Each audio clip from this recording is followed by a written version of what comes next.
It's Izzy's dad, and I am at Circle B, home of lions, tigers, and bears. Just kidding. Actually, it's home of hogs, alligators, and a bobcat.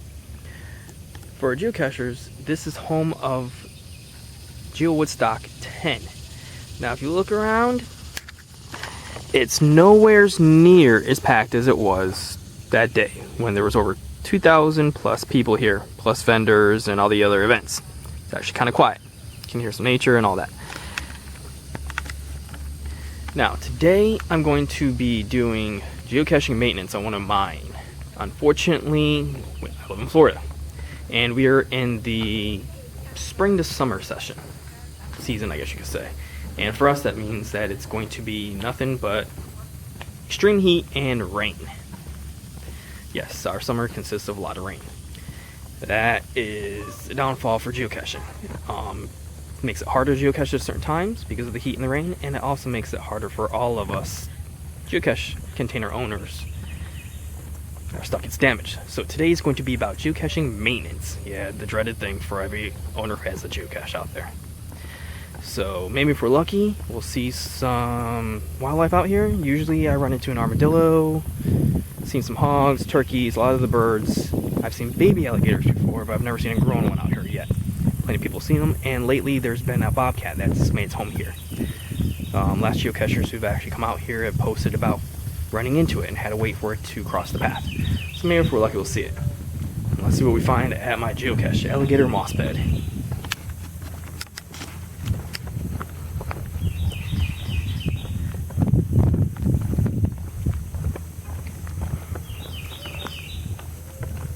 As you can see, it's pretty quiet, especially during the summertime, and that's just because I'm here at 8 o'clock in the morning. Coming in here, I've seen a couple of photographers already.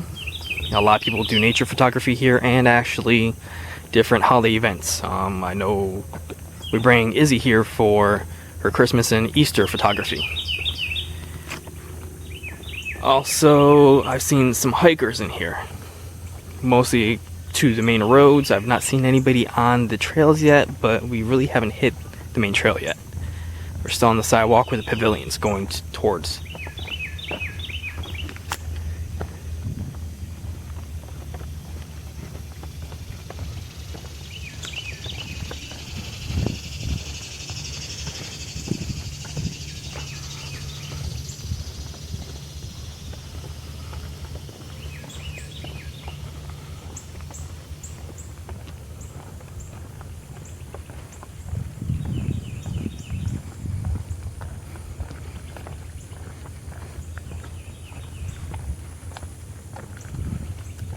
Oh, hey everyone, what's that? It would be the Bat Cave. Yes, it's a bat house with the Batman logo on it. For all you DC lovers out there. Now, if you remember this area from Geo Woodstock 10, this is where they had the big podcast stage. That's all that's left of it now.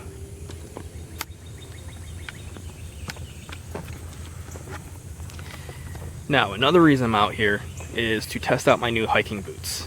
With Finders Fest just around the corner, I need to get these guys broken in. Speaking of Finders Fest, updated news. So far, we're working on all the logos. Those are going pretty well right now. Hopefully everybody likes them. The website's coming along. It's not fully up and operational yet. We got people in charge of certain areas, but we're going to still need volunteers. If you're willing to volunteer in any area, we're going to need people to host the other events like the hot dog event, the night gauntlet, the Jeep event most likely, and the sky one, the night sky. Now, some of them might already have people hosting them, but might need some additional helpers, and some of them are actually going to just need somebody to actually take care of the hosting of it. Now, if you're willing to do any of that, go ahead and just send me a message, let me know.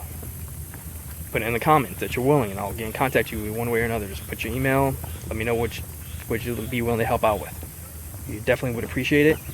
The more volunteers, the better the event can be. And that's what the whole thing's about, the whole experience of Finders Fest.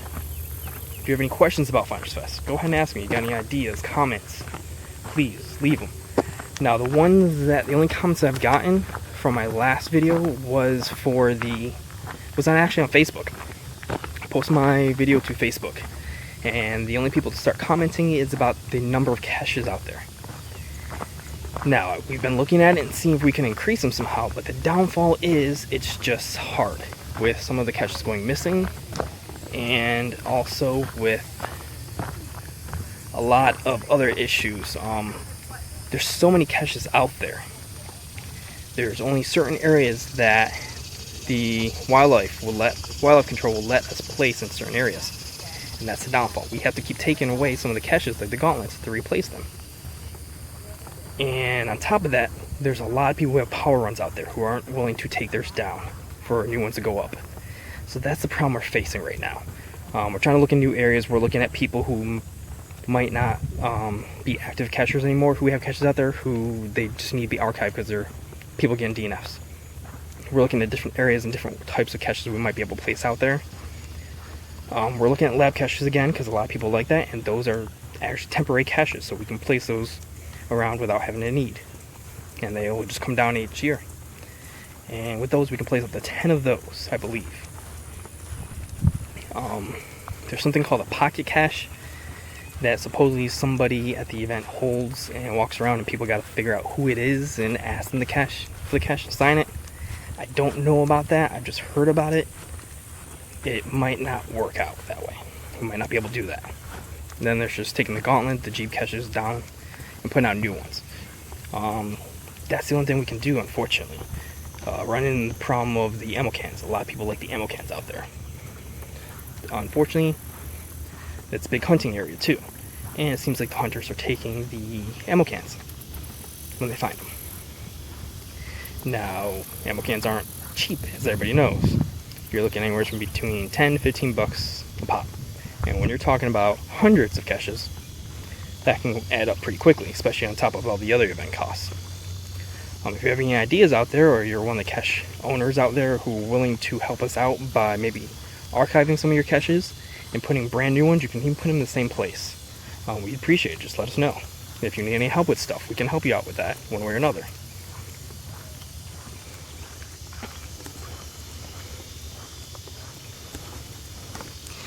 Now, I did have some muggles behind me for a little bit. I could hear them talking. I believe they took one of the other trails because I no longer hear them and I don't see them, which is good for us. Makes it for a better video. Not to mention, don't want to have to run into any muggles. So, for the trails, I'm on what's called the Shady Oak. We're going down to the Shady Oak area. There are plenty of trails out here leading in different areas.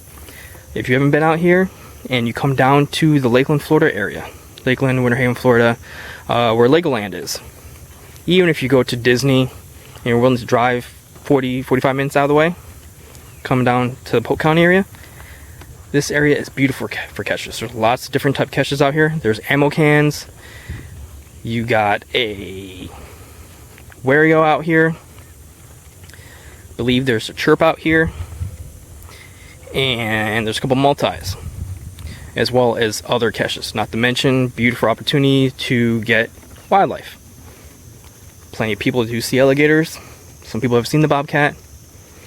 I've seen families of hogs out here. I've seen turkeys, armadillos. Like I said, last time Izzy and I were out here, the armadillo came almost right up to her. It's the baby armadillo. So, and of course there is the plenty of the Florida state bird, the mosquito. Just kidding, it's actually not the state bird. The state bird here is mockingbird. Now, you got a lot of lock and locks out here as well. So there's just a multi-range of caches. And for the most part, all the caches are actually maintained pretty well. Now, just for any visitors who've never been down here before, there is a certain time of the year that the certain caches become unavailable, and that is during the winter season. It's alligator breeding season, so a certain area is taken down. Oh, look at that. Our first animal. It is a hawk. That is pretty cool.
Alright everyone, we are here at the destination of Alligator Moss Bed. I'm just doing a little look around, make sure nobody's coming, make sure there's no gators around, bobcat.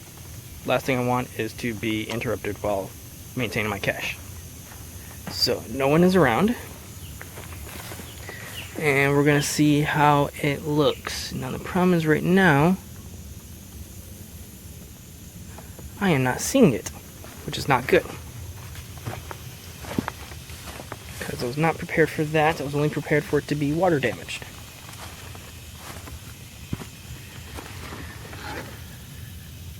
Oh no, it's actually been taken, it seems.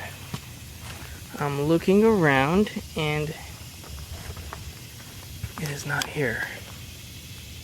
That's never a good thing when it comes to maintaining your geocaching container.